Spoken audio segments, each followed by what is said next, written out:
you examples right here in the comments. They not playing with you. Like, not in that order, but that would be my 5. Missy is definitely there. Lauryn Hill.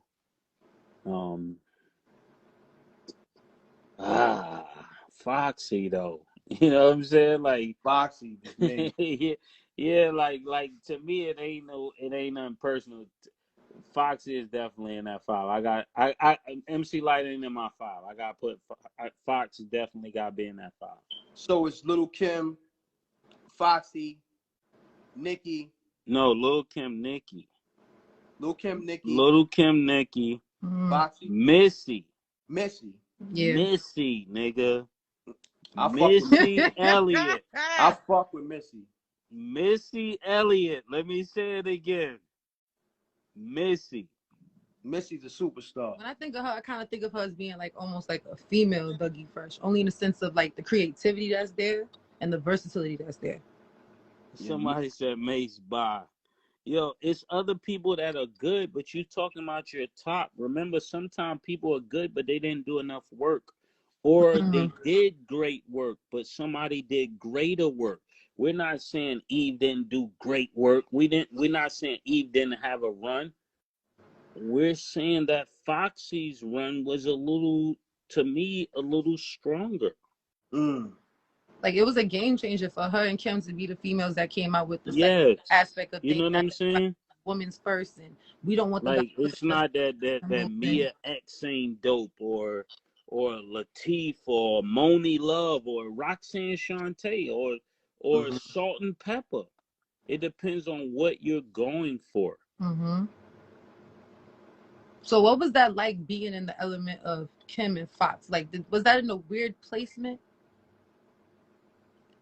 Where you felt I think was honestly, you with Kim, or was it like, how was that going for you? I mean,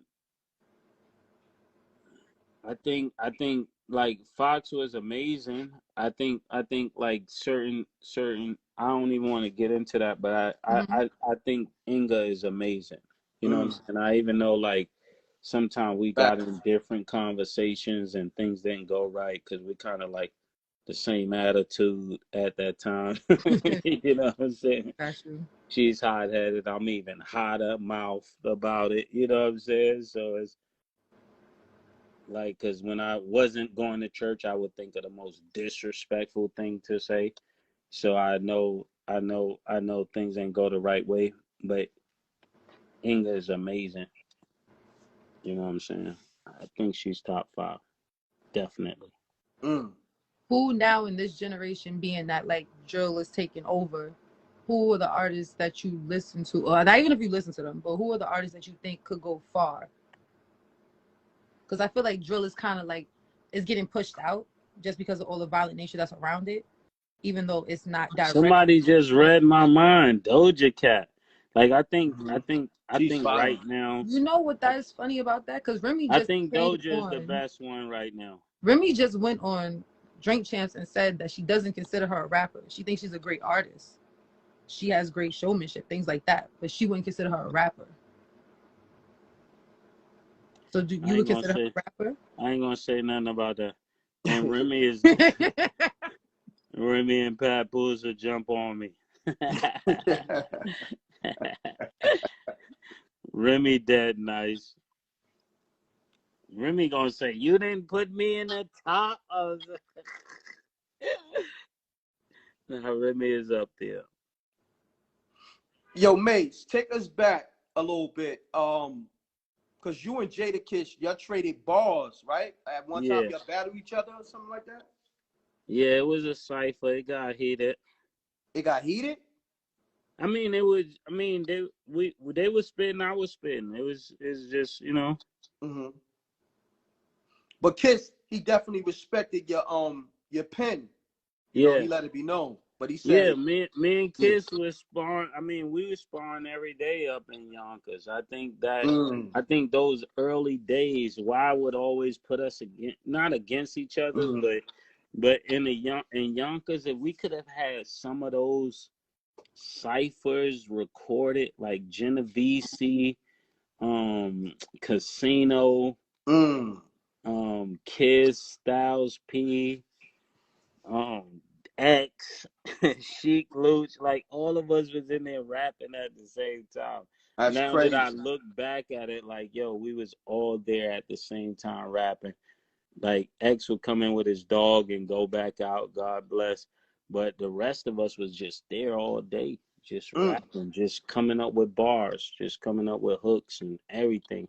In that studio, so much came out of that. Grease, So Swiss Mase, let me beats. ask you this: you was signed to Rough Riders as an artist, like for a management deal, something like that? No, after I rapped against them, D Uh-huh. just kind of took me under his wing. Remember, I ain't at this time. I don't even have a coat. It's winter time. I got the raincoat on. D bought me a coat. Damn. D got me some boots because I had just left college and all my stuff was like locked in the dorms and they wouldn't let me get my stuff. So I ain't really have nothing. You know what I'm saying? Like that's how the story came. People like, yo, that nigga used to wear Cam and them clothes. I used to wear their sneakers. So it's like, so when I met D like took me under his wing, like gave me food, gave me shelter and all of that. So it was like, from there, I was managed by Kuda, but D was like the one that could do more for me. So then that's kind of how we all was working together. Got you. What Got you. ultimately made you make the decision to sign with Bad Boy? That was really in the office. I just knew it. Like I just knew it. Like when I looked at Puff, I knew he wanted it as much as I wanted the success. You know what I'm saying? Like I could see that. It's almost like the same feeling I get, and it's gonna be funny. There's another guy I know, I won't say his name, but he's like from Harlem. People will be like, "What made you deal with him?" It's like even though you know the nigga take the money, you know he'll make you money. You get what I'm saying? Yeah. Because he's so money hungry, it'll work because you know he's trying to get the money. If that makes sense to you, you know what I'm saying? It's like the double-edged sword with it, though. Yeah, because another nigga is better hearted, but he ain't gonna work as hard. Cause Yo, Mase, when you retired for that time back then, what was that? What year was that? Was that like early 2000s? what's your question again? When you first retired back Mm-hmm. then, when you left the game to become a pastor. Now, DMX. I actually didn't leave the game to Oh, become a pastor. That's the crazy part. okay. When I left music, I was just trying to get my head straight. Gotcha. So in me trying to get my head straight, I started going to this church. My goal wasn't to be no pastor because I was thinking everything you say a pastor shouldn't do is the stuff at the time I Yeah. like doing. So it's like, how is that gonna work? So that definitely wasn't my focus. The more I started going, the more people I started talking to, the more I started seeing what kind of impact I could have on the inner city youth. I started working with the youth and things like that, and it grew into that. And that wasn't like something I just did. That didn't happen till like a year and a half later that I was like out of music. But people that wasn't with me, they don't know that. They think I just left church. I mean, I left music and became a pastor. It's like, no, I was just going to college at the time. I was going to college. And it was so funny because Nas came and performed at Clark. And I was a student there when he came and performed. So everybody like, yo, Mase, you going to the concert? You know? And I'm in the student center and everybody's like, you going? I'm like, nah. And then I think one time, different artists would come down there and they'd be like, yo, Mase, go to this school. Everybody would be looking for me, but I wasn't talking to nobody. I was just reading my Bible all day because every time I would come on campus, all the people from Philly, they would be Muslims. So they would ask me questions I couldn't answer about the Bible. So it made me started studying the Bible so I could get them off my back. And then the more I started studying it, the more I started saying, you know what, this is what I really want to do. And from there, I started going to the church. The pastor started taking me everywhere with him. I was like the assistant at the church, picking people up, dropping them off. in like the church van. It was like old people. They didn't know really who I was. So by the time he found out who I was, it was too late. He had already trained me like a minister. You know, it's like a crazy story because when somebody come to the church, they'd be like, "Yo, you know who that is?" And the pastor did not know who I was. He did not know at all who I was. Wow. Was that a sigh of relief to go somewhere and somebody didn't know you because you were always so much in the limelight and it seemed like everything was That's what scrutinized? made me. That's kind of what caught me because it was like a place of peace for me. It was like a place I could go and I could just be myself. Like at that time, it was like it was so funny because I would be sitting in there and I'm like, these people have no idea. And it was good because they was giving me their genuine love. Like, yo, Yeah. they cook for you every day, all of that, all of that stuff. And my job was like, take the robes to the cleaners, get them clean, bring them back, carry his briefcase with like 8 Bibles in it and all of that. And as I'm carrying this stuff, we would go to churches and then some of the youth would know who I am. They'd be like, oh, yo, they go Mase. And I'll have like all of the robes in one arm and the briefcase in another hand. And then when I would sit it down, people like, yo, you give me your autograph. I'd be like, I can't do that in God's house. You know what I'm saying? So I was so focused on that. And then one day he just got up. He was like, yo, I feel led to give the mic to Mason. And he gave the mic to me. And I was like, what you want me to say? He was like, just say whatever God has done for you. And I did it. And the response was so crazy. Like people were just coming from everywhere in the auditorium. They were just coming up, giving like stuff that was like super important to them. One lady gave probably like a house or something. It was something crazy. Like a dude gave a Rolex. It was just like every time I would go up there and speak, something like crazy would happen to the point that you just knew it had to be God or something because this don't ever happen. You know what I'm saying? Like, and that's how the pastors in Atlanta, like the older ones, some of them, they just started hating on me because every time I would speak, something crazy would happen. And I would be able to like get people to go to church that would never go to church. You know what I'm saying? So it'll be like street dudes. When I first started, it would be like hood niggas in church. It would be like strippers in church. Like a girl come up and hear the word and dump her whole night worth of singles on the altar, and people would be like, yo, that's crazy. So to me, it was like so many things that happened that made it so surreal for me that by the time I came back to do music or doing music, I was so convinced that I don't need music, but I was supposed to be here. I don't need it though. Somebody be like, yo, the offerings dried up. I guarantee you the offerings haven't dried up. So I'm only here because I'm supposed to be here. Like there's people on this line right now that go to the church. They probably like they can testify. They could testify like and it's crazy because I could be right here rapping, but I could also walk through this door and pray for somebody and they get out of wheelchair. Like it's like it's so many things that have happened that this is for real. So it's kind of sad that people that know me for music that haven't seen that. You know what I'm saying? So if they haven't seen it, I understand where their skepticism come from. But there's people all over this world that could be like, yo, he came here and this happened.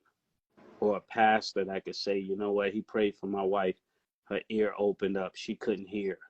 Not that I'm doing it, but it's almost like since God knows that people are watching me, he show off through me because he know they're watching me. It's like he know they're waiting to see me fail, so he don't let me fail. Even when I do stupid stuff that I should have failed because of this, or I should have crumbled because of that, he just didn't let me fall.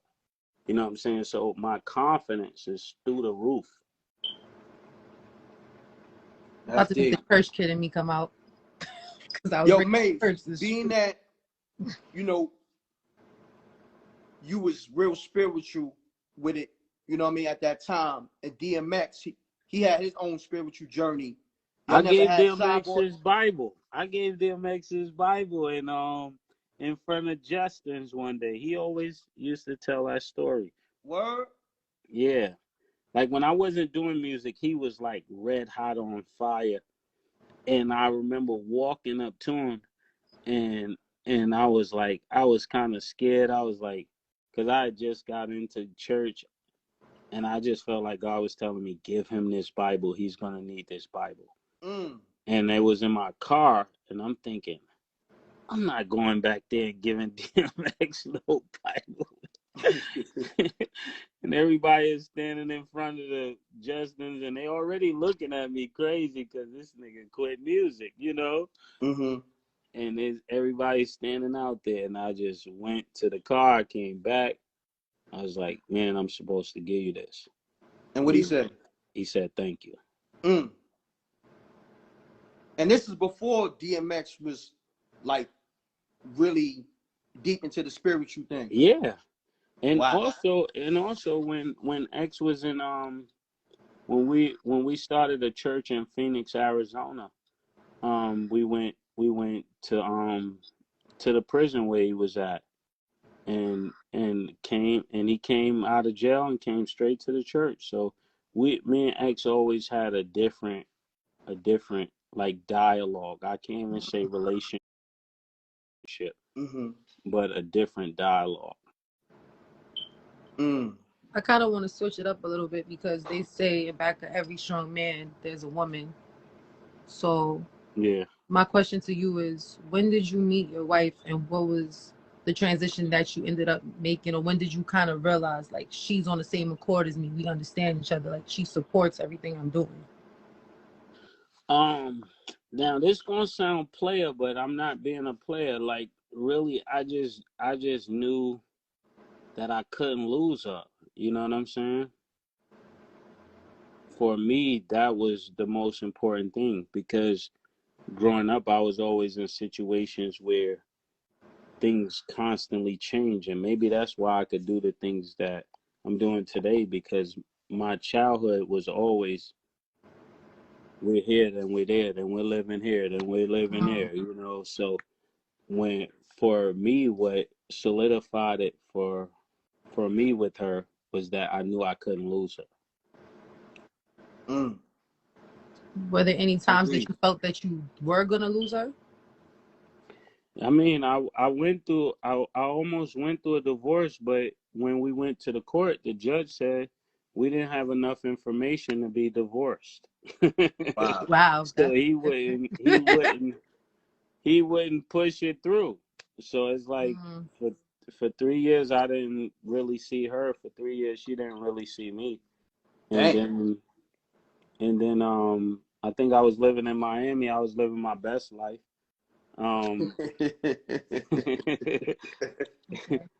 And then she called me and was like, "Yo, you wanna work on the relationship?" And I was like, "Let me call you back." Not let me call you. let me get this See, I out would my have blocked system you. real I would quick. have blocked you. Let me call you Yes, back. automatically. And then a tornado hit Miami. Wow. God will do it, won't he? and He'll the send you a sign crane and get you hit right. the crane hit the building and everything, yo. It was Damn. crazy. And then I was just like, yo, I'm gonna come to Atlanta and I'm gonna see. I'm gonna see. And then we got together and we just talking and just came to a conclusion that we work better together. Mm. That's what's up. Yo, real quick, bring it back to the Oracle too. What made you decide to go with the auto tune in the beginning? My Quay, little bit, one of the little baby's producers. He mixed it. He was just like, yo, this is gonna be fire. And then I was like, yo, I'm gonna do it because I know when I remixed it, I wanted to put it back out without the auto tune. So it was a way to just test it and then put it out a cappella. And I'm gonna do a challenge a cappella to see who all can make the best beat to it. Dope. So is that how you gonna play this remix, or is this remix already listed? You got somebody on the remix, or is it just you doing it by yourself again? I'm gonna do it a cappella, so that's why I started doing it in the show. Okay. Because it's just a part. I think like when people ever see me perform, I don't really say anything. I just perform the hits because that's how I was trained, and it really hasn't allowed people to know me. So I'm trying to get comfortable at just speaking in front of people, like so they could really know my heart. Because I think once people know where I'm coming from, it makes everything easier.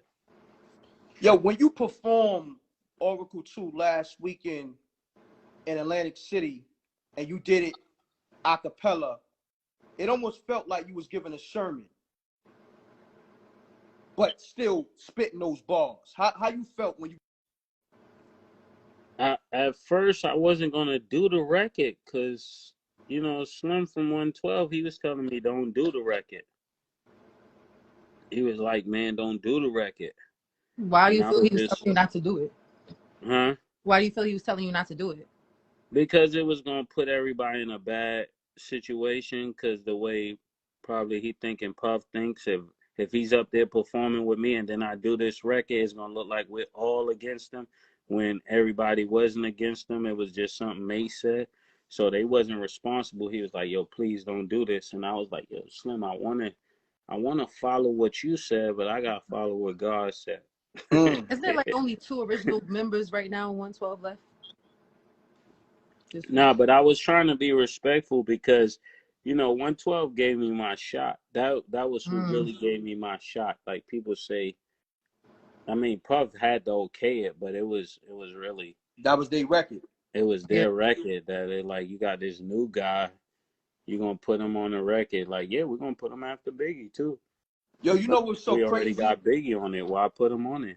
Yo, before they knew who you was, people thought that was Lil C's. I don't understand how people. Yeah, I think 112 need all the original members. Like nothing against the new people, but I want to see Slim with Q and Mike, just like they want to see me and Puff patch things up. I want to see them together. Like, because every time they remix these groups, it just be just cancel the whole thing. Just cancel the whole thing. Now that was a big record. That was a big moment. I think it was kind of like a unifying front too, because you had so everybody was like, "Yo, don't do it." Everybody in the arena was like, that was back there with me was like, "Don't do it." So when you say everybody besides 112, who else? Because you got to remember, the people I'm around are all of the people that came from Bad Boys, so they're pro Puff. You know what I'm saying? So they're not gonna tell me, "Yo, diss that nigga." You get what I'm saying? So it ain't that kind of vibe. It's like niggas who respect them. That's gonna be like, "Yo, I just would handle it a different way." But I understand how you handle it. Fear? The people I was with is respect. Is not fear. They don't have that. They just older people that just they seen life. They're like, "Yo, if you are ever wanted to get back together, this gonna make it harder." And it's like, well, they should have thought of that. Yo, Mase, releasing Oracle 1 and 2. Do you think these niggas out here know not to play with you now? They're learning. Like lyrically, like before I got signed, they knew don't play with me. They knew that. They knew 100%. But after seeing me with powder on my face and glitter suits, and then they start thinking, "Oh, this nigga," you know what I'm saying? When they realize, nah, he just trying to get the bag. Yeah. He is an animal for real. But you said it to niggas. You said, "I was murdered. P. Diddy named me pretty," right? That was the line? Yeah. You said that. You told niggas what it was. So Yeah, there's not no rappers that could beat me in the business. that's a fact. I know. None. Like none. Like they may have more tricklets, they may have more money, but I'm talking about MCing. We get the same amount of time to go in there create. There's not one of these niggas that could beat me. Not one of them. I'm gonna say this because he invited me to Quad Studios, and I always thought Mase was nice, but Mase is 20 times nicer than what niggas know him for. This is a fact. Like, this is a fact. This is no cap, as these niggas say. This is a fact. Yeah, like nah, they can't do nothing with me. Now Like, he's sitting on none like at all. 400 records. Mase, how many records you got? That's crazy. Like 400, right? The hard drive I got now or the one I lost? Oh, tell him about that hard drive you lost. The hard drive I lost had like so many. How you do that? D King from Brooklyn lost it. Wow. You just gonna throw it on a Brooklyn nigga, right? Yo, D King DK. online lost the hard drive. So when people was like, Wow. yo, Mase keeps starting and stopping, he lost the hard drive. We was about to drop 2 times already. One time he couldn't find it.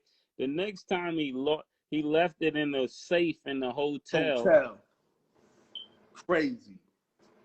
So we had to do Now We Even all over, which led me to the liberation of Mase and Betha, which like the whole album was recorded with an orchestra.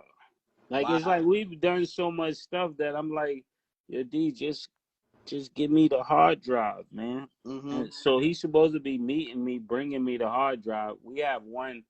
That's the one I really like. The orchestra one is crazy. Yeah, that's a different song completely. Like so even that's why we were trying with the auto tune so we could come back and do a cappella, because most of the stuff we have is so big. It's like you got a 90-piece orchestra behind it. I think it's something on eBay. I think somebody just didn't figure out it was you, but I think they got it and it's somewhere on eBay. If you Google that, somebody's trying to sell that. Because that right there, that's historic. Yo, them things don't just get up and walk away, even if it's in the that hard drive, man. I think it got a lock on it or something like that. And then I had a few songs that I think we did in Puerto Rico that I was trying out in the Migos bounce. It's crazy though, because we did it in like Spanish and Chinese and French. Like bring him to me. We was just having fun with it. D King gotta get these hands, because I'm not You said D King gotta get these hands. He gotta get these hands. Why would he do that? I want all smoke. I'm very upset right now with this. That's my brother. He worked hard though. Like D King works hard though. Salute to him. Yeah, you know D King work hard. Yeah, man. But getting back to bars. So I wanted it's so much music that I told the guy I wanted to.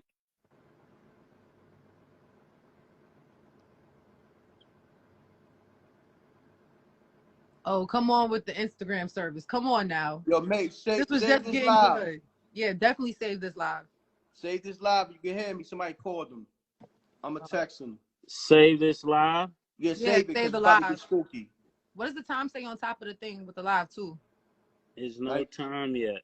Yeah, good. Cool. We've been rocking for like an hour and like over an hour and a half. You're going to have to save it because it's just going to. Where do I go to save it? Well, when you end it, it's going to ask, do you want to save it? Oh, okay. I got you. Yeah, but once it saves it, it's going to post it unless you archive it. Who should I do a tape with? Ooh, like an artist or producer?